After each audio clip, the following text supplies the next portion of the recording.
Welcome back to the channel. Today we are reacting to the book, What a Time to Be Alone. If this book piques your interest, there will be a link in the description box below.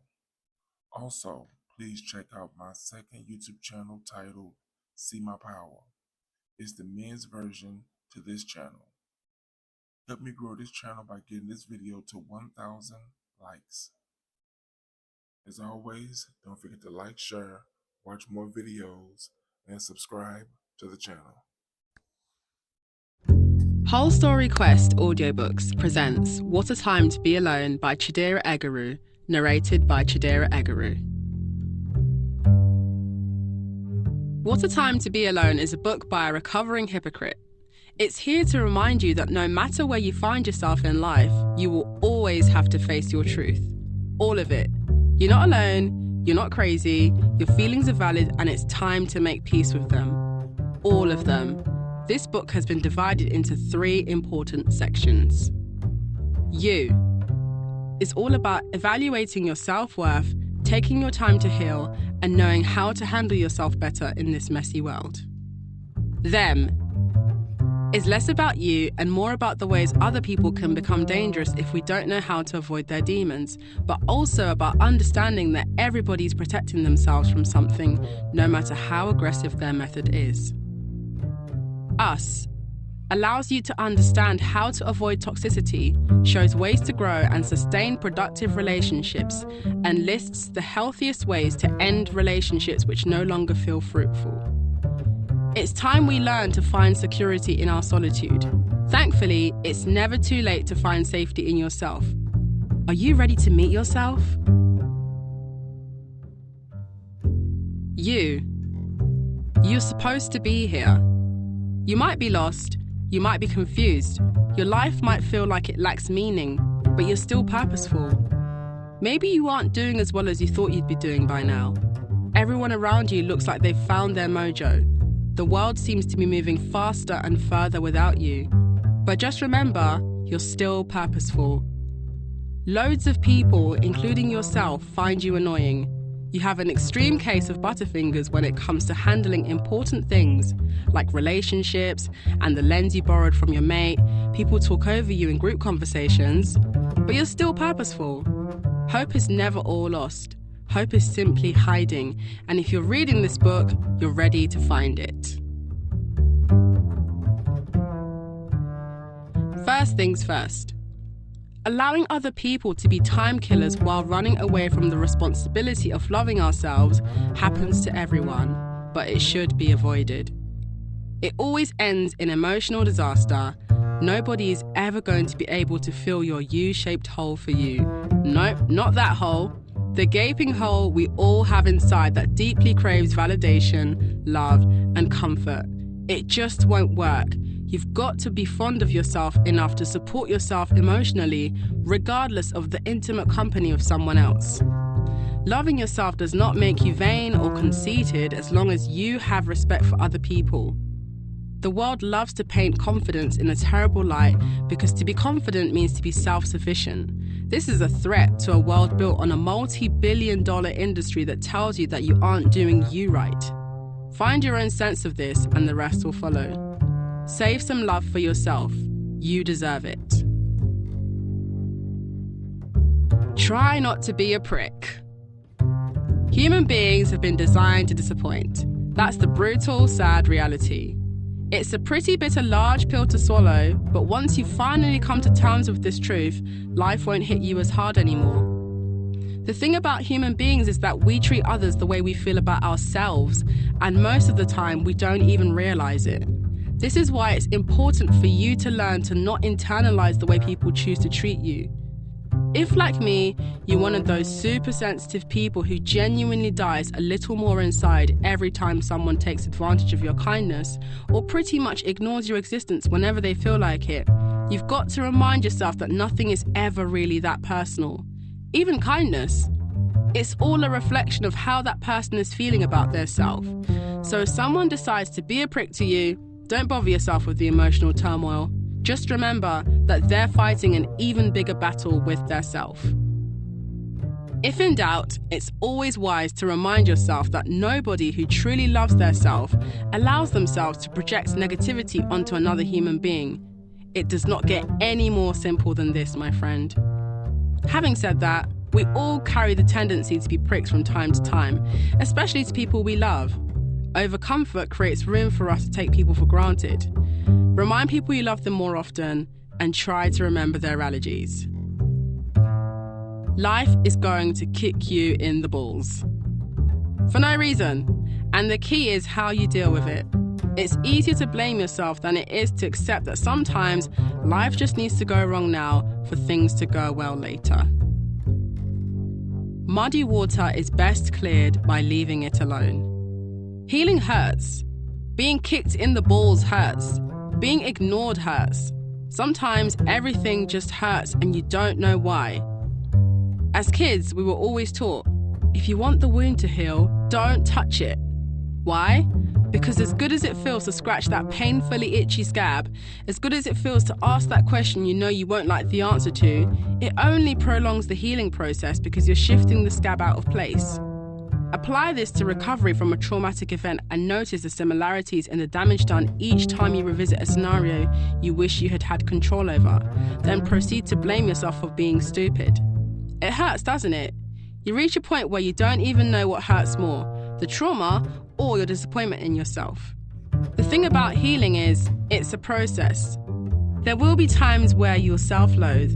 There will be times where you'll be so over it, and there will even be times where you'll be sat for ages psychoanalyzing every possible micro-event that led up to the event itself. You aren't crazy. You're human. Analysis, regression, and regret are just as important as acceptance, forgiveness, and forgetting. Every stage of the process, no matter how painful, matters. But if you really do want to grow past the pain, stop picking at the wound and just trust that it will heal one day. Everything you feel, no matter how deep or shallow, is temporary. If you ever catch yourself slipping back into despair, remind yourself of what Alan Watts says. Muddy water is best cleared by leaving it alone. Don't focus on trying to be the best. Focus on being irreplaceable. Onye si achaya shi achara John. Okwakuri shi John kwara. Translation. He who is asking for the same haircut as John, does he have the same shaped head as John? Being an Igbo-Nigerian girl who grew up with Igbo as my first language, I've been raised on Nigerian proverbs and idioms that have literally saved my life. This proverb of having the same head shape as John is one that my mother often uses in biting off more than you can chew or failing to cut your coat according to your size scenarios. If we refuse to live according to what we've been presented with, we will only be met with disappointment, which we have to face on our own. The only way to avoid disappointment is to be content with the present. We often find ourselves comparing aspects of our lives to other people's.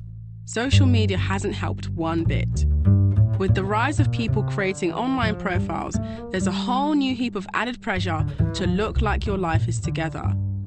It's very easy to forget that social media allows you to literally present the life you wish you had to people you wish respected you a little more. The problem with this is that people often make decisions based on the outcomes they've seen other people experience, expecting to see the same occur in their lives, but the thing about life is, copying someone else's process won't necessarily get you their results. Looking like someone else won't give you the feeling you think they have of themselves.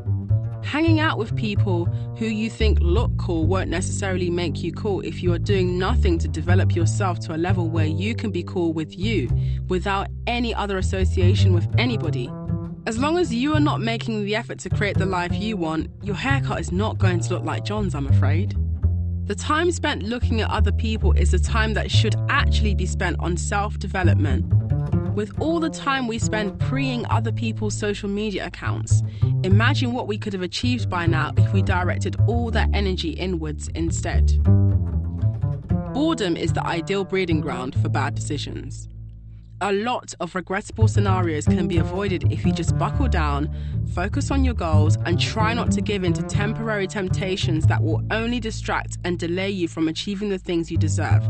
The biggest mistake you can make is to allow yourself to be sidetracked by people who will never be willing to stay with you during the storm they create in your life through their own selfishness.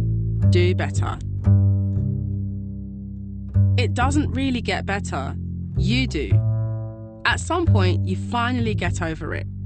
All of it. It stops keeping you awake at night. It stops giving you panic attacks.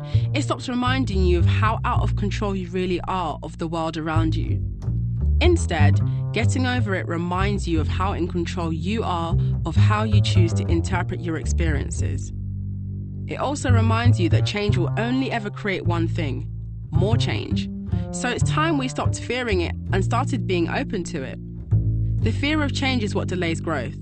Sometimes bad stuff needs to happen to us in order for us to be equipped with one more nugget of wisdom, which can end up being the most priceless thing you can discover by yourself. Bad stuff is going to keep happening because everything about life revolves around balance. So the best we can do for ourselves is to constantly carry the mindset that no pain ever goes to waste if you let it teach you. If love doesn't teach you, loss will. Beautiful things land in our lives whether we are ready to receive them or not. Love never seeks permission. Love just turns up unannounced. And if you fail to welcome it with warm arms and an open heart, prepare yourself for a lesson from the greatest teacher of all: regret. Do not create expectations you know you cannot live up to. Quit over-explaining. The world is still going to judge you. I still find myself trying really hard to be easy to digest and understand. But in doing that, I find that I keep compromising on who I am. People still find a way to judge me regardless, so I've made it my aim to stop trying to be likable and instead just focus on being honest. When you die, nobody's going to remember you as the person who made sure they pleased everyone and silenced their self. The world does not care. We are all going to die. You do not exist to meet somebody else's standards. The only standards worth meeting are your own. Stop waiting for people to give you permission to believe that you are amazing. You don't need to change, just rearrange your priorities. Ngwere shinelo jida sinayaga toenwe maorona onwe onye toroya. Translation: the lizard that fell from an iroko tree said that it will praise itself if nobody else does. It's important to keep in mind that the expectations of others only breed disappointment. If you learn to expect better from only yourself, you can become the architect of your joy. If we spend our lives waiting for people to tell us how proud of us they are, we will live in disappointment and die unhappy. But if we spend our lives recognizing our own mini milestones and reminding ourselves of how far we've managed to come alone, we will live fulfilled and die content. No matter how tiny or irrelevant you think your achievements are, you owe yourself that recognition. Your body has worked so hard to keep you alive long enough to be reading this sentence. It deserves a pat on the back from you. Don't worry about how you're going to do it, just do it first. The scariest part of the process is starting. Starting is scary because it's new, and anything new comes with a set of possibilities. Possibilities scare us because there will always be outcomes we can't control. But part of setting healthy expectations for yourself is to focus on what you can control. Back when I was a final year university student, I used to constantly tell my dad that I truly had no idea what I intended to do with myself after I graduated. Funny thing about that is that I ended up failing university. Great stuff. But anytime I expressed concerns like, I've never had a job before in my life, so how am I going to find a job that pays well and that I actually enjoy? Or, I don't know what to do when I finish uni because I don't know how long I'll be job seeking for, and my student loan has run out, so I'm not going to be able to afford to be jobless. He would just say to me, finish being where you are first. It will all make sense later.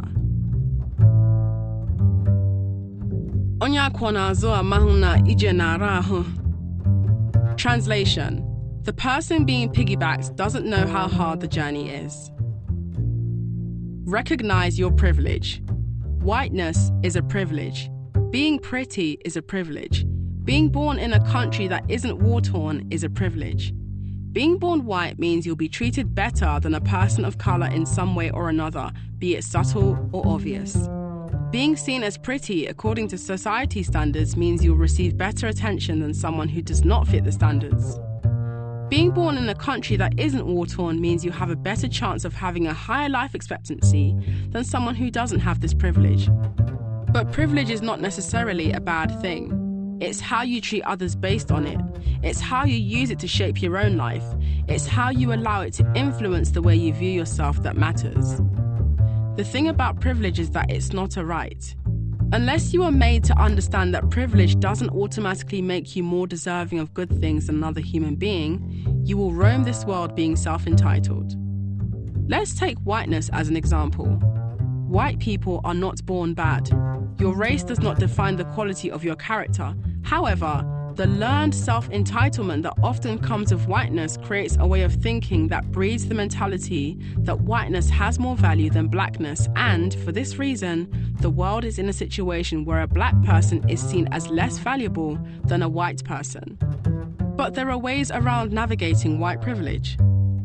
As a white person, make room to listen to the experiences of people who do not have your privilege. Do not speak over them. Do not tell them how to deal with an experience you literally know nothing of. If a strawberry is complaining about losing seeds and you are a lemon, it is not your place to tell the strawberry how to deal with their seed loss, is it? If you are called out on your privilege and you feel attacked, you have the right to defend yourself when appropriate, but please do not weaponize your tears in order to gain sympathy and make yourself the center of the narrative. Because of the way society views whiteness as fragile, delicate, and pure, there's nothing more powerful than the tears of a white woman when she's in the same space as a black woman. If a white woman is seen crying in a situation involving a black woman, no matter the narrative, the black woman is automatically viewed as the monster and the white woman is viewed as the victim. This is exactly how white privilege works. We are living in a society where whiteness is piggybacking off blackness. Colonized land, misappropriated culture, stolen artifacts in museums, the list continues to grow. Yet, the moment a black person complains that their back is getting tired, they are silenced and told it can't be that heavy. Slavery ended ages ago, get over it. Let's move forward and stop focusing on the past. The 4-year-old you. Depleted self-esteem can get in the way of your goals. Anytime you find yourself in an environment that dilutes your self-esteem, picture 4-year-old you and try your best to be her hero. When you're about to tell yourself that you're ugly and not good enough, visualize yourself saying all those things to 4-year-old you. How does it feel to be verbally abusive to a 4-year-old? How does it feel to be that 4-year-old being verbally abused by the one person she needs the most? The only difference between 4-year-old you and current you is time. You're still the same fragile human being who wants to be loved. You're still the same fragile human being who wants to be told, "Wow, you're so amazing, well done." You're still the same fragile human being who simply wants to be held. Imagine a little 4-year-old you taking ages creating a really amazing gift for someone really special to you, only to be ignored when you present it. I bet grown-up you still goes through that, don't you? This is the same as current you going out of your way to share yourself with people who don't want to make room for you. You reshape yourself for them, but it's never enough. You repeat your jokes, but they never laugh. You reduce your voice so you don't complain too much. By the time you realize you're doing all this, they've probably already ditched you for someone who interests them more. Even if you don't think current you is deserving of love, do it for 4-year-old you. The fixer. You try to be hotter. You try to complain less. You change your perfume. You wear nicer clothes. You stop being too confident. You shrink yourself. It hurts a lot, but you continue doing it because you need the approval. You need the validation. You're scared to move on because nobody else can replicate this bond, because we go way back, because you think you can fix this. You think you created this problem. But the problem was never you. Stop falling in love with empty people and trying to fill them with you. You'll lose each and every time. Don't let your kindness kill you. Let's face it, fixers like you and I are people who wish we had a little more control over our lives, so we vicariously live through the process of attempting to fix other people. You have a savior complex. There are no rewards for this. When you have a savior complex, it's often difficult to distinguish between whether you are a necessity to someone or merely an accessory to them. People with a savior complex often have abandonment issues and try to make themselves indispensable and irreplaceable to people by turning themselves into an emotional toolbox. Trying to make yourself overtly useful in other people's lives without observing how much they even value your effort can be a prevention mechanism used to try and overpower your abandonment issues. I've learnt to hold my importance in other people's lives to a default setting of neutral, which allows me to manage my own abandonment issues without projecting any inflated expectations on others. Sometimes fixing looks like shrinking. You make yourself smaller to give the other person more room to grow. Other times, fixing looks like fighting. You try the tough love approach, but it's only met with friction, which becomes distance, which eventually morphs into apathy. No matter how pure your intentions are, you cannot make someone meet their self. Your kindness gets taken the wrong way when you think you're helping, but don't realize that you're actually causing damage. Minding your business is the new black. Try it. I'm sure we can all remember a situation where we thought we were doing good, only for the person we were doing it for to turn around and attack us. If you ever find yourself in a scenario where your kindness gets you in trouble, redirect that energy to yourself. You need you more than anybody else could ever need you. Silence can never be misquoted. That's one more quote from my brilliant mother. She's such a G, right? Listen to your elders because most of the time they're right. My mother always says to me, what I can see sitting down, you can't even see standing up. See? She's right. She also taught me that your mouth can either save you or get you killed. So if in doubt, shut your mouth. She does have a point. The less you say, the less you can be held for. Learning to mind your business is a skill that cannot be taught. It is something you have to be willing to learn from life itself. We have all been in situations where we have gone a step too far and said way more than necessary, which has eventually landed us in trouble. I've learnt from experience that if the situation does not directly concern you or someone you cannot live without, tune out, because when it goes tits up, all the pitchforks will be coming in your direction. Laying low and focusing on your own problems is the key. Ntigano, iwaga will be. Translation: if the ear doesn't hear, the heart will not be upset. Sometimes it's better to just not know. I've learnt to avoid asking questions I know I might not like the answer to. This is one of those rare times in life where ambiguity should be met with silence. Preservation of your mental health is one of the most important things you can do for yourself. It's tempting to go through your partner's phone. It's tempting to go to their profile to see what they're indirectly saying about you. Handing over your power often occurs in the form of ruffling the silence. But one thing I've learnt from my mother is this: where there's peace, allow it to reign. The sooner we stop pretending to be immune to feelings that scare us, the sooner life will begin to make sense. You run because it feels scary to care this much. You run because you associate loving with losing. You run because facing these feelings raises the responsibility of facing up to yourself. To care is to be vulnerable. According to the world, it's not cool to be vulnerable. It's cool to be stoic, aloof, and unconcerned. Because to emotionally inept people, this shows resilience, strength of character, and the oh-so admirable quality of being eternally unbothered. But this is all wrong, because to be constantly unbothered is to be dead inside. For a lot of people, caring means losing. These are the people who invest all their energy into performing instead of living, because to appear unbothered all the time, you must be in a constant state of pretense. Don't aim to be like these people. They need more help than you think you do, but it's not your place to save them. Your victim mentality is why you are stagnant. I've stopped being disappointed in the way people have chosen to treat me. It's often a reflection of their relationship with their self. Nothing lasts when you aren't content with your being. Nothing. Once you reach a point where you stop feeling like a victim and more like a student of life, your life becomes more meaningful. You need you more than you need anyone else. Sympathy feels really good when you're caught up in self-destruction.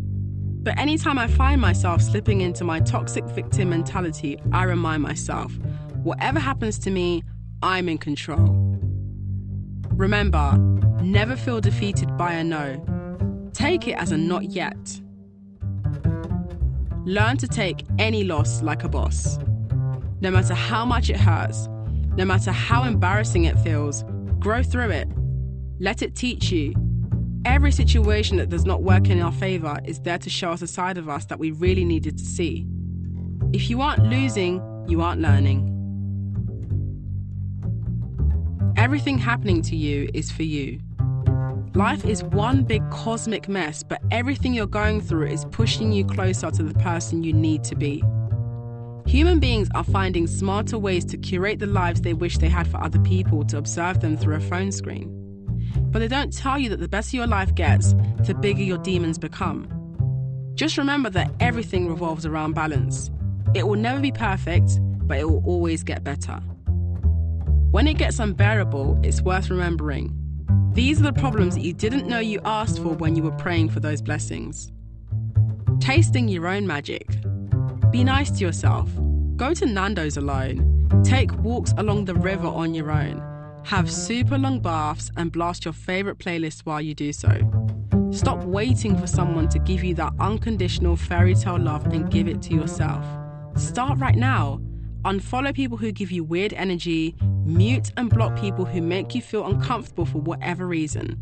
Protect your space and pay no mind to how people may perceive you doing this. You deserve greatness, so give it to yourself. We need to learn to stop feeling so guilty for being kind to ourselves. If you sit around waiting for someone to come and rescue you from yourself, life will pass you by. It ain't gonna happen.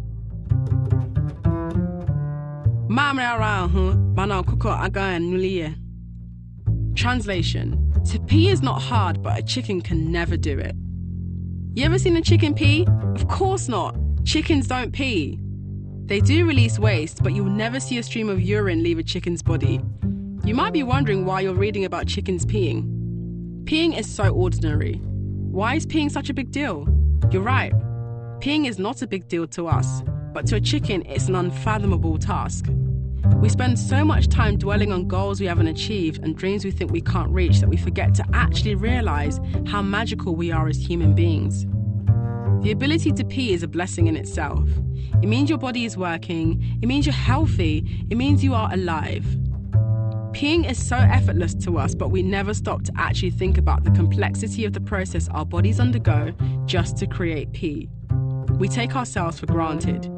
We take ourselves for granted. We fail to recognize how powerful we are as human beings.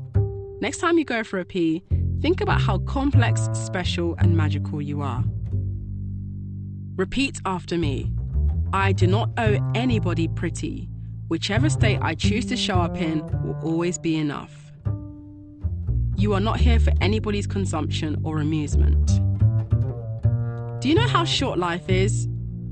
Too short to be convincing other people that you are worthy. Choose yourself. Choose yourself over and over again. Even when you've let yourself down, choose yourself. Even when it feels uncomfortable, choose yourself. Even when you're tired, choose yourself. Self-love is the least aggressive, most effective form of intimidation. You cannot deceive someone who knows what they want. You cannot control someone who knows who they are. Because it's controlled by tiny, insecure people with large estates, the world wants us to shrink ourselves. Here are 3 mantras to read to yourself when the feelings of inadequacy start creeping in. 1. For the world, I'll always be too much of one thing or not enough of another, but for myself, I will always be enough. 2. No matter how much time I choose to spend with myself, none of it is ever wasted. I am a lifetime investment and I am worth the wait. 3. Once I learn to own my space, I will never be afraid of deciding who deserves access to it. I am a special person and I deserve the same respect that I go out of my way to give others.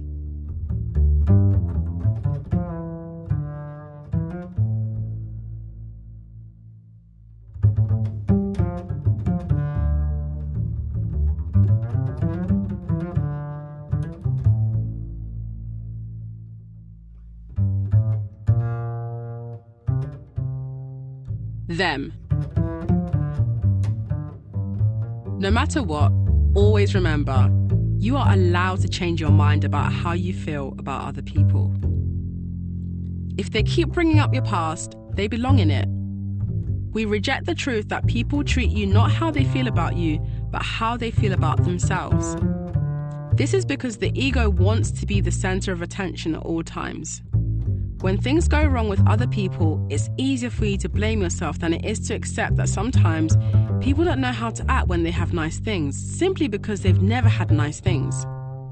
It's not your responsibility to make anybody like their life. Sometimes people don't like their lives, but that's not supposed to be your problem. When people dislike themselves, they tend to make poor decisions. You know, people's poor decisions are in no way reflective of your value, right? We need to stop feeling bad for protecting ourselves from people who do not put our best interests first. Communicate exactly how you are feeling without worrying about scaring people away. If asserting your boundaries scares people, they don't deserve you. Tell people you're drained so that they stop using your mind to alleviate themselves of their own responsibility for their own poor decisions. You can't have peace if you're overthinking other people's choices. If they cared, they'd be careful. I wish there was a way to take back my familiarity. Certain people just don't deserve to know you like that. Your feelings matter, no matter how bitter you look to other people. In regards to validating your own feelings, if you feel used, you have been used. Your intuition can detect an imbalance way before your mind registers it. So if you feel like raising your standards for your own betterment, do so. People hate seeing you raise your standards because it makes them question their own ability to raise theirs. Feeling sad about your life and watching someone else live a better one should teach you that other people's better decisions can create resentment. People with low standards are always the first to tell you you're asking for too much. Sometimes people get a rush out of being mean to you because it's the closest they can get to reclaiming power over their own lives. When I say that nothing anybody ever does is ultimately because of you, this is exactly what I mean. A lot of the time, people mask their care for you with insults because they feel out of control when they look at you, and the only way they can regain that control is to behave in a way that makes them feel powerful. But what we have all yet to understand is that hurting someone else is still hurting yourself. You just feel the pain much later.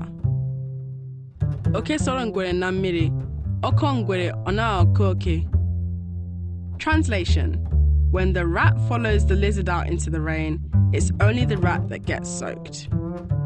Mother always taught me, be careful who you blindly follow. Just because someone looks like you and appears to be similar to you, this does not mean you are built to survive in the same environment. Some people have pasts that have taught them how to adapt to certain scenarios life may present. Just because your homie popped a molly and enjoyed it does not mean you'll have the same reaction. You might hate it. Trigger warning, you might even die. This is not to say that trying new things is bad. This is just to say that not every rag needs to be wrung completely dry. Not everything needs to be tried, especially if your gut is telling you to leave it be. Fitting in is overrated. Stay away from people who bring out the spiteful side in you. Emotional unavailability. Emotionally unavailable people always return when you cut them off because they want their control back. It's not you they want. It's flattering that they finally came back, but proving this point can be very overrated when it comes to your mental well-being. When your kindness abuser does make their much anticipated and triumphant re-entry into your life, they will also make sure to position themselves in order to put you back in the position of vulnerability. Vulnerable people are easy to control. An emotionally unavailable person can never truly value you. They are only around you because they value the validation you give them. Remember that emotionally unavailable people are scared of their own feelings. That's why they're never able to properly interact with yours either. They either dismiss them or dilute them. You have to understand that behind every emotionally unavailable individual you interact intimately with is a terrified person who's afraid of losing their power to you. Remember, they often associate loving with losing. Ever noticed how much they enjoy ignoring your texts, tweets, or even emails? And that when you pull them up on it, they make you feel like such a stalker. This is because they receive ego strokes from ignoring you. Their ignoring of you only makes you work harder for their validation. This makes them treat you worse, but it's never too late to reclaim your power. To hit an emotionally unavailable person where it hurts, cut them off and restrict them from access to your thoughts. Block them on as many of your social media accounts as you can. Take charge of your space. Switch the power dynamic. This works because blocking this person forces them out of their position of control. How? They now don't know what you are thinking, doing, or feeling. But in order for them to protect their ego, they will tell themselves that you blocking them means they've won. Because to people like this, everything is about power and everything is a game. They are also the type to never compliment you about anything because they don't want you to know how great you are. If you know, you'll leave. If they're the type to complain about people being too emotional, they're emotionally unavailable. No self-aware, mature human being stigmatizes others for having feelings. Empathy is often what emotionally unavailable people lack. This is the reason why they will most likely never change. They place all their value in their egos. Until a person is able to love themselves enough to make peace with their ego, they will never experience the full spectrum of happiness that comes with being with someone else. A lot of the time, if you're close to someone, close enough to be concerned about how you're being treated, but they resist revealing their vulnerability to you, it's because they are terrified and are masking this fear with their pride, which to them is more important than forming a proper bond with you. Again, they just want to use you for an ego boost. Think about it. You cannot form a solid bond without vulnerability. Vulnerability means putting your ego aside. This is their biggest fear. Have you noticed that emotionally unavailable people only conveniently appear when they want something from you, but are AWOL when you need them? They're the type to hide behind, "I'm busy," but they're never busy when they want to use you. But the irony is that an emotionally unavailable person almost always becomes fonder of the person that leaves them, not the other way around. Because there's nobody more attractive than someone who loves their self enough to implement boundaries that exclude people who are toxic to them. The annoying thing about us human beings is that we are always subconsciously attracted to what we cannot have, even if we once had it. This is why they always come back when you leave them. Familiar territory combined with their romanticized memories of you. If a person is withholding vulnerability from you, it can be because their pride is more important than forming a bond with you. Pride is the product of fear. The ego is terrified of being in a position of doubt. Pride offers protection. The ego sees vulnerability as a threat, but to love is to weaken the walls the ego has built, and this is the ego's worst nightmare.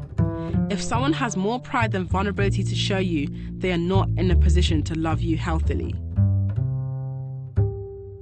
Onye ji ihe nwata nweli aka elu, akara nwanya ahụ, ọ ga-eweda ya.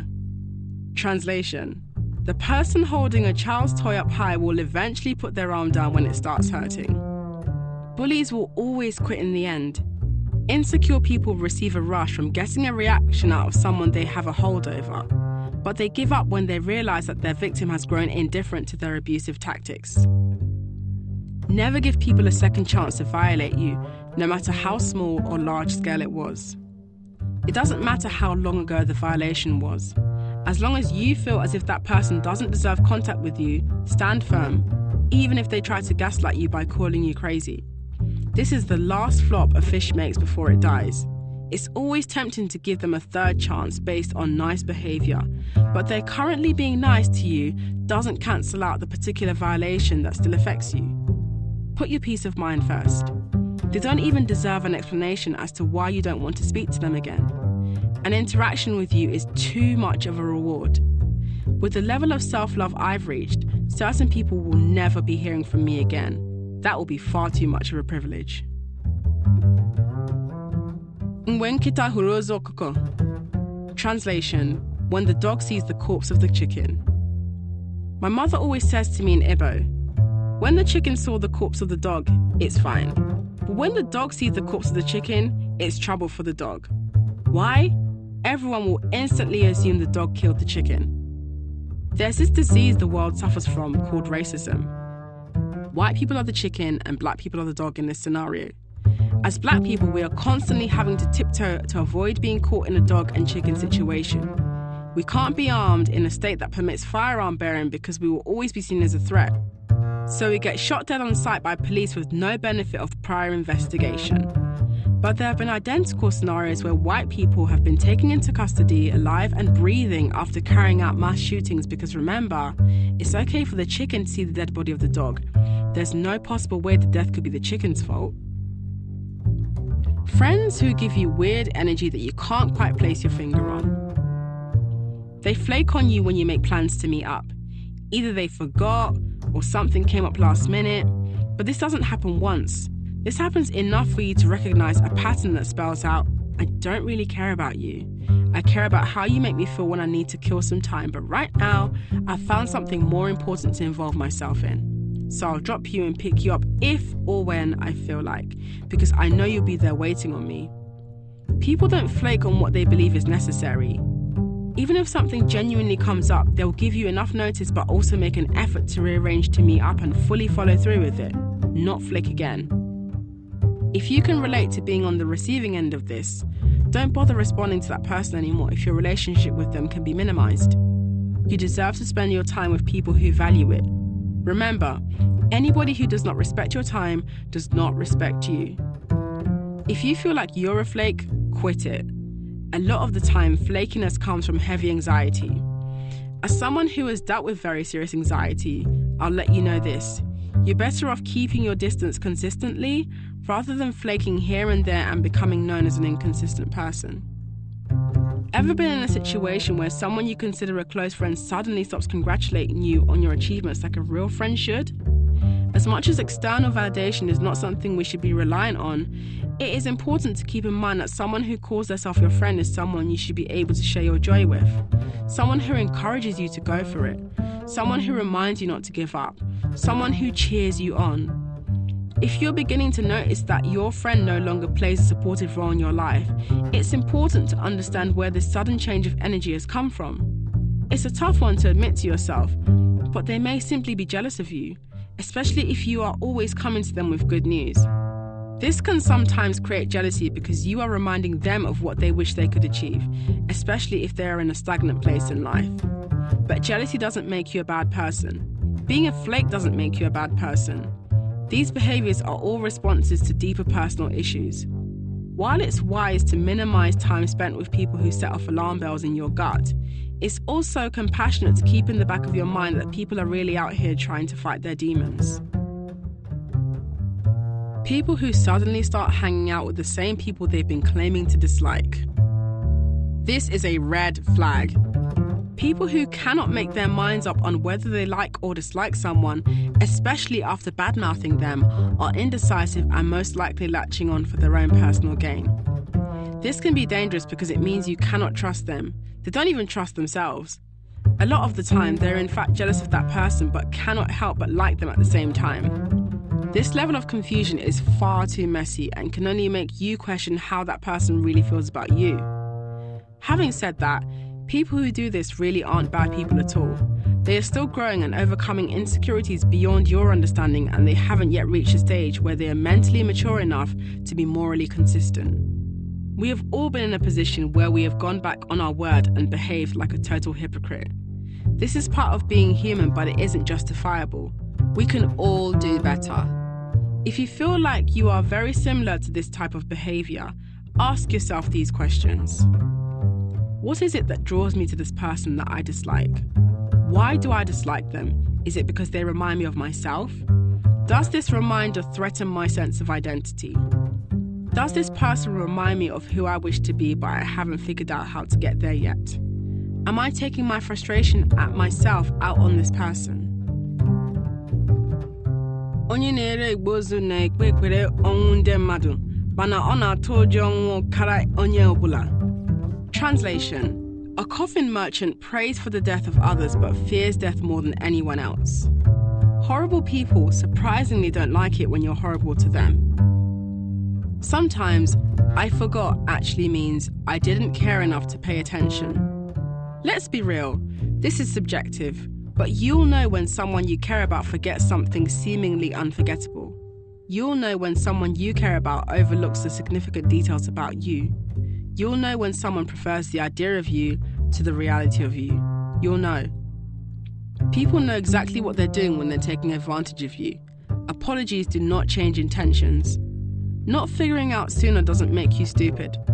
Sadly, being a nice person does not pay off if you don't know how to stand up for yourself and integrate more no into your life. In fact, being a nice person is overrated. It doesn't make you a unicorn, it's just basic human etiquette. If people are wise enough to want you, they should be wise enough to treat you well, but they make the choice not to because to selfish people, being kind drains them of their power. But selfish people are so necessary. In fact, I'm so thankful for all the selfish people I've ever come across. They pushed me away so far that I had no choice but to face myself. I had to learn to stop feeling guilty for making people aware of how their selfish decisions directly affected me. Selfish people are placed in your life to remind you of the importance of loving yourself first. If you feel a weird bit of guilt or discomfort after sharing good news, you're sharing yourself with the wrong person.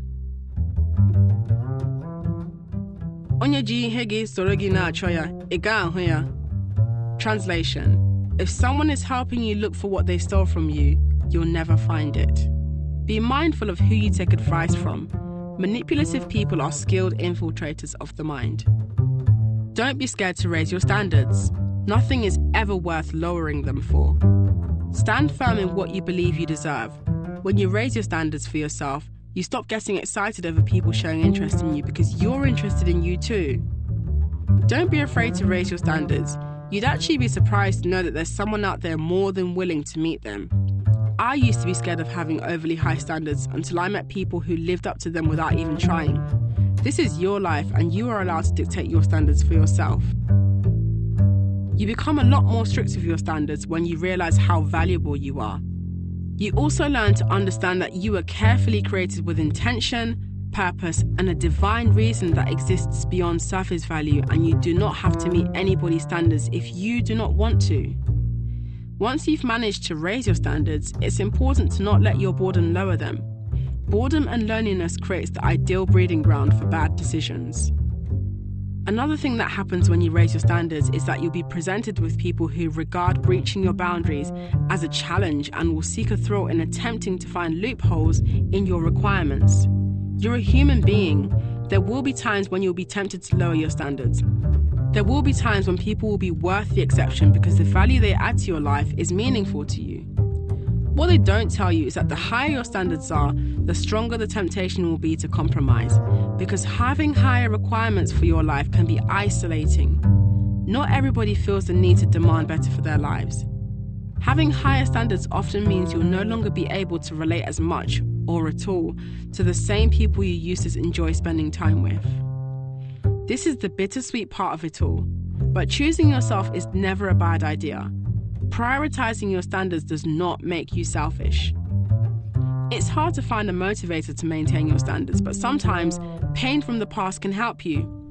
I still have anger I've been holding on to for years, but as long as the anger doesn't warp the way I speak to and view myself, it's productive because it allows me to protect myself properly and use the pain as a reference each time I'm tempted to lower my standards. Every time you raise your standards, life sets you with a new challenge to confirm how seriously you take yourself. Our biggest challenges in life often occur in the form of dealing with other people. Keep an eye out for any behavior that makes you double take. It's always worth a second look. Not every apology is genuine. Sometimes people do not apologize to you so that they can rectify their wrongs and regain your trust. Sometimes people apologize to rid themselves of their own guilt. Other times people apologize to smooth the ground, which allows them to ask you for something in future or even use you for an undeserved favor. This ground is a gray area. It is a neutral. It will not benefit you, particularly if people are using it to ask you for favors. Be attentive as well of how long it takes someone to apologize to you. A true friend who values their relationship with you will make the effort to recognize and accept their wrongs as soon as they can. A friend who never really cared about you to begin with will give you a very late apology, something along the lines of, I'm so proud of you. I've seen your progress while we haven't been speaking, which is a bit of a red flag, as they're most likely returning because they've seen that you're actually doing pretty well in life, contrary to their hopes. With all that's been said, you will know when it feels genuine. You will. In between fallouts, life happens, and time passing isn't always a good indication of how genuine someone is being, so always listen to your gut. The gut never lies.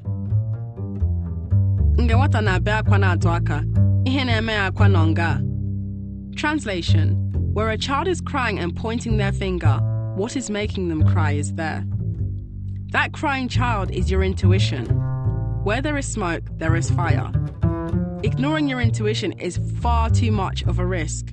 You'll start to listen to your intuition more when you get tired of that inner voice telling you, "I told you so." The truth is, your life will slide back into alignment when you stop shouting over your intuition. It's time for less asking people for advice, time for more relying yourself to be guided by your own intuition. Sometimes the crying child is your intuition pointing at a person who brings out a very unhealthy side of you. Sometimes the people unhealthiest for us can also be the people we have the most fun with. Just because you're having fun, it doesn't mean you're using your time effectively, especially if you have time-specific goals you know you should be working on. The fear of opening up. The problem. People can run away from us when they discover the dark past that has shaped the beautiful light that attracted them to us in the first place. It took a while for me to understand that people who run from things in you can in fact be running away from facing the same thing in themselves. When you make the effort to learn to understand yourself, this makes it a lot easier for you to understand other people. People who run away from themselves can run away from other people in the most subtle to the most extreme ways. You may have experienced people who crash into your life like a wave, then suddenly disappear like a retreating tide. It's the most draining thing to be fond of someone who is only fond of you when they're bored. But one thing that's important to keep in mind is that you shouldn't cling on to how nice they selectively are to you as a justification of why you should allow them to continue treating your life like a hostel. The solution. Observe the fact that they repeatedly make the choice to flake or disappear on you with no remorse. Anybody who does not respect your time does not respect you. It can be terrifying to ever open up again to someone after you've experienced rejection of who you are in the past. But the trick is to share yourself in ever so tiny pieces so that you can gauge how much the person you're sharing yourself with respects your story. Sometimes people just don't deserve to know us like that. You cannot save anyone. Scenario. So you've met this fine piece of wonderful human who you've totally convinced yourself that you're smitten with. But they smoke cigarettes and you despise someone you love smoking because it slows suicide, like most pleasures in this world, to be honest. You try to convince them to stop smoking for their own good, even though deep down in the hidden corridors of your intentions, you want them to do it for you to prove their love for you. Each time you see them light up another cigarette, you find a new passive-aggressive, emotionally driven way to remind them that smoking is bad for them. And they respond with a passive-aggressive remark that makes you feel bad for nagging them about their addiction. The scenario repeats itself until you finally give up and implement the whole, "fine, I'll accept you for who you are then" approach, when you just don't say anything else, because at this point, you finally learned that you cannot force someone to change for your sake if they aren't even willing to change for their own self. Moral of the scenario. If you know you cannot live with someone you've chosen to love, living a lifestyle you don't agree with, you have the choice to either accept them as they are from the beginning or leave them to be with someone who accepts them. Trying to change someone else will only change you. There's always a reason why someone is the way that they are. The reason might not always be one that you will like or understand, but the sooner you make peace with it, the sooner you will have peace. Trying to shake someone out of who they've been their entire life is like trying to reverse the flow of water in a tap. It just will not happen. People will remain in their ways until life gives them a reason to stop, think, and change for their own betterment. Some people do not ever change because they are so used to their problems that they prefer familiar struggles to the struggles of growing out of being a problematic person. Agwanti ntigano, egburishi yananti kuro. Translation: when you warn the ear, it doesn't listen, but when you cut the head, the ear follows. You can only warn someone so many times before you have to let life show them what you kept trying to protect them from. Some people are just damaged beyond your repair. It's important to snap out of trying to fix people like this. You'll find that it's like trying to use paint to fill a hole in the wall. It will never be enough. Remain compassionate, but remember that it's not your responsibility to rescue anybody from their unresolved trauma. It's theirs. Surround yourself with people who honor how you feel. People who make you feel like you're too dramatic or too emotional are not the right people to surround yourself with, because they'll continually make you doubt your own instincts. This is dangerous because there is no voice you should listen to more than the voice of your own gut. A lot of the time when people strangle our emotions, it's because they haven't yet learned to face their own. It's important to understand that there are people in this world who will make room for you. People who will wait a little longer to understand you, because you are worth it, and they see it. Even if you can't find people like that, try to be that for yourself. Showing up. The worst thing you can do is tell a friend in need of serious support, "I'm here if you need to talk to me," then suddenly flake on them or magically become busier than the bees in the sky, just because you can't quite seem to face the burden of being there for your friend. If you've never been on the receiving end of a flaky friendship, grab a tea and have a listen. Understand that the word friend carries a bond, my friend. If you tell someone that you are going to be there for them and you flake on them, this is telling of your character. You run from anything that makes you look deeper at yourself. Think about it. In order to be there for someone who's going through an incredibly tough time emotionally, you have to also be able to relate to them, and to relate to them, you have to put yourself in a position where you are as vulnerable as they are. Equally, anybody who sees you in a state where you're so depressed that you're in need of serious intervention and does nothing was never your friend. If you were smart enough to make the choice to leave, congratulate yourself, because you lost nothing. In fact, you gained an insight that can only be taught through experience. People who fail to show up for you at the moments when you need them the most do not deserve to eat with you. Not everybody is brave enough to even show up, so appreciate the people who actually do. At the same time, it is important to understand that people do have lives and their own problems, but if people can find time to hang out with their mates, watch their favourite football matches, and even tweet for hours on end, please know that they can make out time to speak to you if they want to, but they just don't believe you're worthy of their time. And that's okay. We all make time for what we believe is necessary. If people don't want to show up for you, kindly show them the door. This is your life. You are in charge.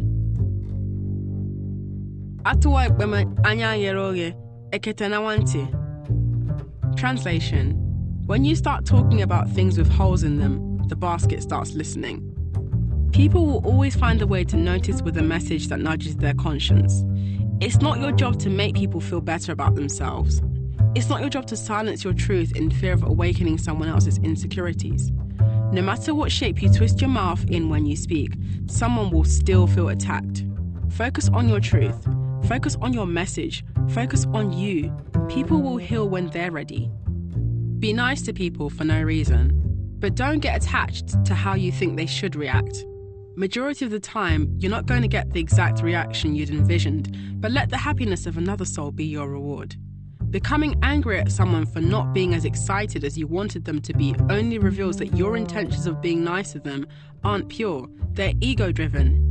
Being nice to other people also invites kindness into your life without you having to make the effort of looking for it. Don't forget to congratulate your friends no matter how well they are doing. Sometimes knowing that someone is rooting for you is enough. Give people their flowers while they can still smell them. Take a moment to imagine a world where people actually appreciate the value you bring to that particular moment. Do you appreciate the value your friends bring to particular moments? Love people while they're still here, or learn to live without them. Hold on to the friends who make the effort to save your birthday in their calendar. Repeat after me. What's mine won't miss me. Everything meant for you is either here or on its way. Life reaches a point where it suddenly becomes crazy difficult for literally no reason. You start losing everything: friends, opportunities, travel cards, the whole lot. You find yourself in a pit of despair, hanging up the decorations and sorting the invites for the why me themed pity party you're about to throw yourself. Carrying a victim mentality is very addictive, but we need to always remind ourselves that our blessings can never get lost on the way. Anything meant for us will work out, will stay, will make sense, regardless of what is happening around us. Missed out on an opportunity? If it was meant for you, it would have either worked out or realigned itself somehow. No sweat. Lost out on a friendship or relationship? If it was meant for the person you need to be, it would have worked out. No sweat. Life really doesn't require the amount of stress we exert on it most of the time. Learning to accept that everything is where it needs to be will give you the peace and clarity that you need to focus on what really matters, yourself. If you feel like you're trying too hard, especially with people, guess what? You probably are. What's real cannot be forced.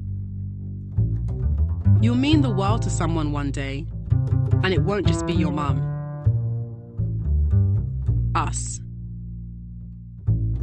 It's okay to want to be loved. Most people who claim that they don't care about love may be deliberately closing themselves off as a form of self-protection. This is totally understandable, especially if they've been hurt in the past. But if you're someone who deep down wants to be loved, do not feel ashamed. We are all human beings.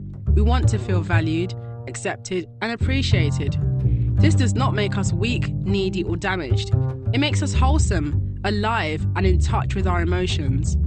A lot of the time, we see the need to be loved in a negative light because we are in a generation of false self-sufficiency, quick bounce backs, and hidden feelings. But what we must understand is that people who hide their feelings are in a lot more pain than those who don't. It requires a lot of hurt and effort to silence yourself to the extent that you become used to feeling numb. What a lot of people don't understand about being numb is that the more you silence your sadness, the less happiness you'll be experiencing because you are narrowing the range of emotions you are allowing yourself to feel. But the sooner you make peace with feelings that scare you, the more deeply you will experience happiness and other positive emotions because you'll be making room for balance. Love and pride are like oil and water. The two will never mix. If a person is withholding vulnerability from you, it's sometimes because their pride is more important than forming a bond with you. Pride is the product of fear. The ego is terrified of being in a position of doubt. Pride offers protection. The ego sees vulnerability as a threat. But to love is to weaken the walls the ego has built, and this is the ego's worst nightmare. If someone has more pride than vulnerability to show you, they are not in a position to properly love you. Mixed signals. Mixed signals aren't mysterious. Mixed signals are the prelude to manipulation. When it comes to dealing with people on a personal basis, I've learnt to take indecisive behaviour as a no. In doing this, peace lasts longer for me. Having had to deal with so much disappointment in my life, I've developed an if you don't want me now, don't check for me later policy, and it's working. People know what they want. If they're indecisive, they ain't for you, honey. If you're waiting for a person to make their mind up about you, this is life's push notification telling you it's time to work on your self-confidence. Big time. Stop waiting to be appreciated. If they can't see your value, let them stay blind. Life's way too short and you are way too valuable to be waiting for people to give you permission to adore yourself. The most beautiful thing about progress is that it's never too late to start. People giving mixed signals love to remain unpredictable to keep you in a malleable position of dependency on them because it makes you and them both feel needed. A big fat ego stroke. This is not okay. Once you snap out of the fear of being alone, you become invincible. Your life finally becomes yours to shape. Empty promises are often a distraction. You complain that you're feeling disrespected. The other person paints your reaction as more damaging than the damage they have done to your self-esteem. You say that you are finally tired and are going to walk out and into a space that welcomes you. They panic. They promise you that it won't happen again and that they'll change. You know they won't change. You know it will happen again. But you silence your instincts for the nth time and you choose them over you. You betray your gut and you stay. Months pass while you wait for the promise of change. It never happens.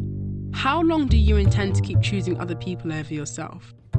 When will you learn that apologies are invalid without changed behaviour? What do you fear you will lose by ridding yourself of people who will always leave you hanging? Kind-hearted people often fall for the idea of a sweet gesture before it even happens. Manipulative people capitalize on this trait and end up delivering more promises than actions. By the time you realize that you've been scammed with words, you're on your own with a pile of promises to overthink about. Stop hanging out with people who talk over you in group conversations. They do not respect you. Stop hanging out with people who love to dump their problems on you while making no room to listen to yours. Stop hanging out with people who change the way they treat you when they're around people they want to suck up to. Stop hanging out with people who only support you when it benefits them. Stop hanging out with people you show up for and support, but when it's your turn, they have an excuse ready, every time. Stop hanging out with people who also hang out with people who don't like you. As much as it's possible to be civil, it's near impossible to remain neutral between enemies. Stop hanging out with people who only invite you to events to make themselves look good. Stop hanging out with people who conceal their friendship with you because of what their other friends may think. Stop hanging out with people who only appear in your life to find out how they can better themselves, then disappear. Stop hanging out with people who constantly go out of their way to hang out with people they swear they don't like. Stop hanging out with people who think it's cool to trick other people. Manipulation of people's feelings isn't anything to be proud of. Stop hanging out with people who keep flaking on you without making the effort to rearrange plans. They don't care about you or your time. Stop hanging out with people who don't know how to be honest with themselves. They will never be honest with you either. Stop hanging out with people who make you feel embarrassed about things you are passionate about. Stop hanging out with people who love to talk you out of your ambitions, but hide behind playing devil's advocate. Stop hanging out with people who ditch you when you're in a dark and lonely place mentally. They were never your friends to begin with. Stop hanging out with people who make jokes out of your insecurities, then, when you feel offended, tell you that you can't take a joke. Stop hanging out with people who tell you of malicious things said about you behind your back, but not what they said in response to them. Translation: when you praise the person who cooked, they will cook again. My mother taught me, no matter how small the deed, always show gratitude. We are never too big to say thank you. It's almost as though the obvious is being stated here, but I'm pretty sure you will have come across people who just do not have any manners at all. It does not matter how close you are to someone, you are not entitled to another human being's kindness. When I come across people with poor manners, I have to assume that they have not been brought up very well. Because the amount of effort you put into asking for a favour is the same amount you should put into showing gratitude.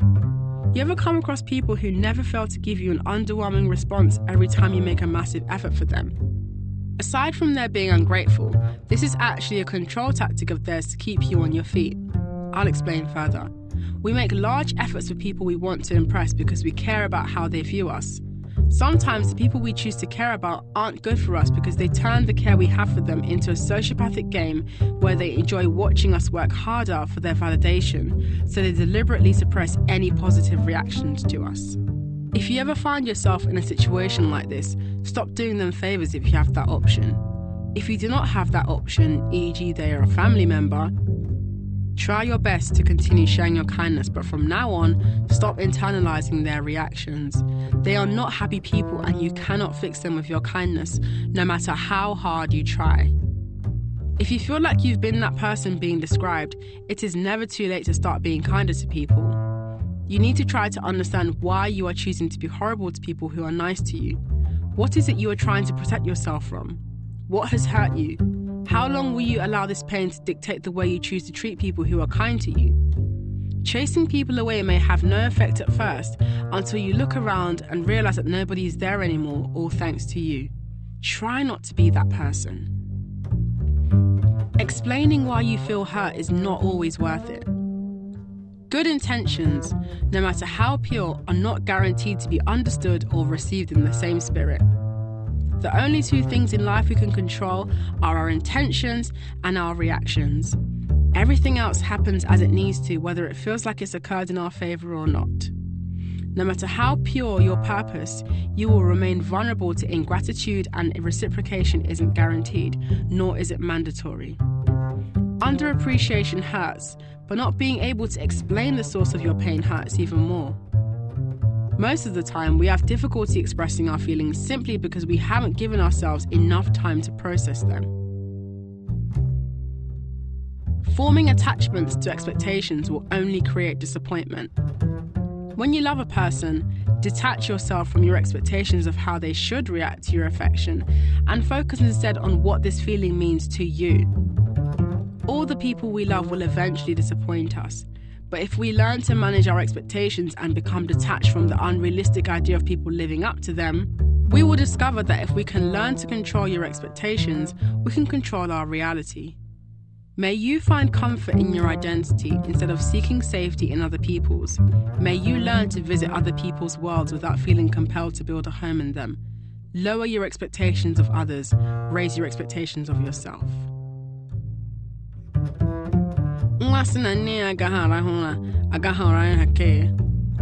Translation: the child that says their mother will not sleep will also not sleep. A crying baby must remain awake all night to keep their mother awake all night. Anybody who wastes your time is also wasting their own time in the process, whether they believe they are gaining from it or not. In the long run, selfish behavior is never rewarded. Nothing we do goes unnoticed in this cause and effect world we live in. Whether you believe it or not, what you choose to do always comes back to you in some way or another in the end. Never settle for lazy love. You deserve better. Feeling forgotten? It's the worst. You feel invisible. You feel like all your efforts to make a mark will just never be enough. You wonder what it is that makes you so easy to be forgotten. You try to be bolder, louder, brighter, funnier. Nothing lasts. No one laughs. You beat yourself up. You isolate yourself because what's the point in being around people who can't tell the difference between your presence and your absence? But what you must realize is that you are not here to entertain anybody. You are everything you need to be for you. As long as you aren't being a total prick or harming anyone, including yourself, there isn't a wrong way to be you. If you're around people who make you feel easily forgotten, you're around the wrong people. If you are physically unable to get away from them because of elements out of your control, don't forget that your mind can take you anywhere you yearn to be. Become your source of peace. Become your source of entertainment. Find something that keeps you alive and get lost in it. Try not to let that thing be a person, because getting lost in a person only strays you further away from the person you will always need the most, yourself.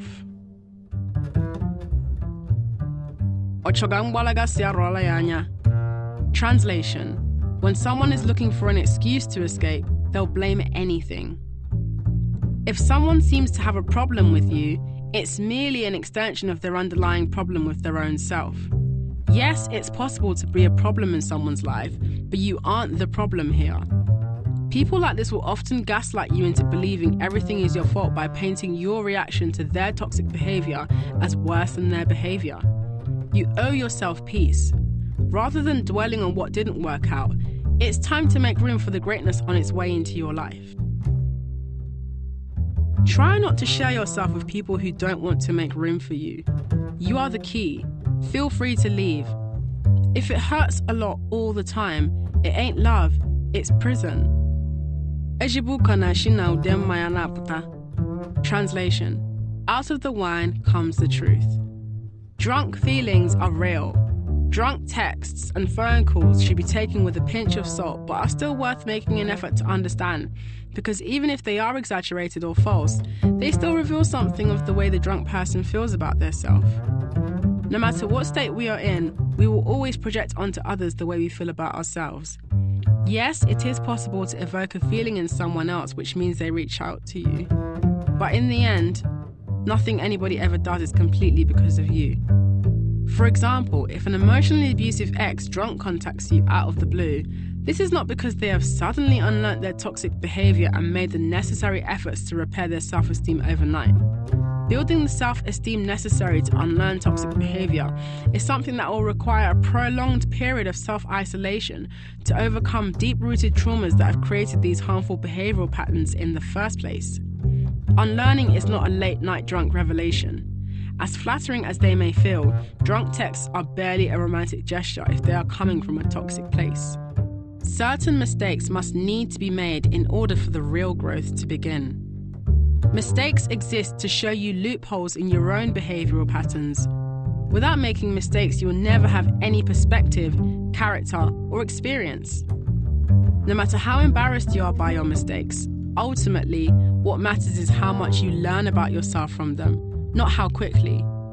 If you made a mistake at the expense of someone else, it does not matter whether or not you have learnt your lesson. You are not entitled to anybody's forgiveness. But even if you cannot make amends with that person directly, all is not lost. Just treat the next person better. It's better to make valuable mistakes than to miss out on life by playing it safe. You are allowed to outgrow people, and people are allowed to outgrow you. Often we find ourselves getting way too invested in and attached to particular friendships, but it's so understandable, especially when you've grown up with that person or been through so much with them. It's hard to imagine a life without them, but life happens regardless of what we want. We cannot expect the people we love to move at our pace, and we can't expect the same from them either. It just isn't fair. People grow, their priorities change with their opinions, and before you know it, they just might not have time for you anymore.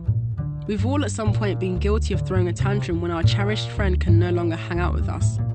But learning to let go of what no longer serves us is the key. It is very okay to change your mind about people.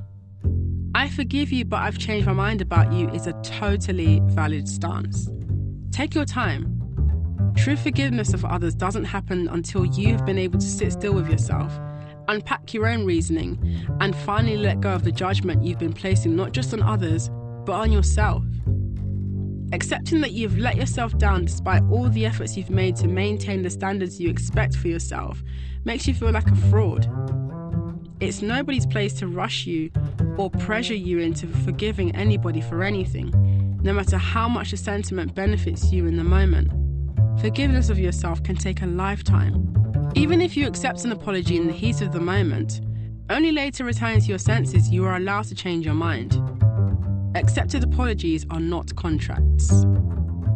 Regret is worse than rejection. Moments of realization are often followed by moments of regret, but use that regret to guide you through to becoming a better you.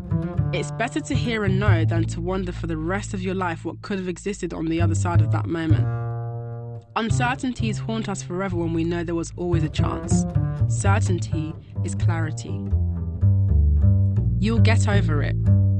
When it comes to healing, take as long as you need to get over it, to grow past it, to no longer let it have power over you. Thanks to social media, there's this overwhelming pressure to look like you've moved on quickly. There's almost this unspoken competition that whoever cares less wins. Ignore it. Be as fragile as you need to be. Stop looking at their profile. Block them. Mute them. Even when you feel tempted to still have a snoop, remind yourself that you are searching for validation in the wrong place.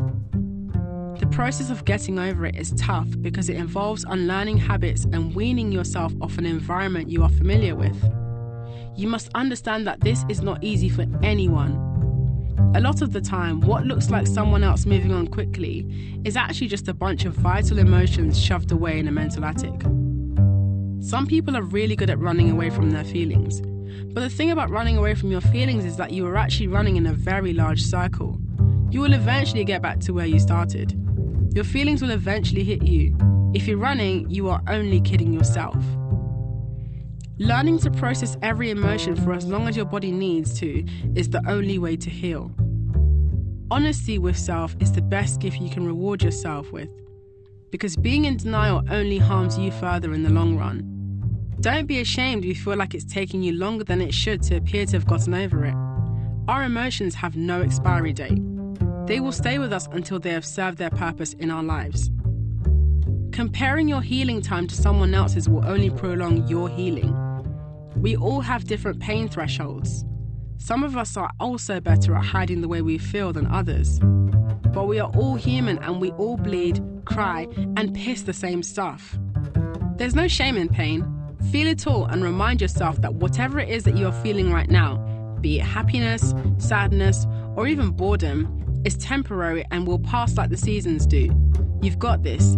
Keep your head up, stay strong, it will get better soon.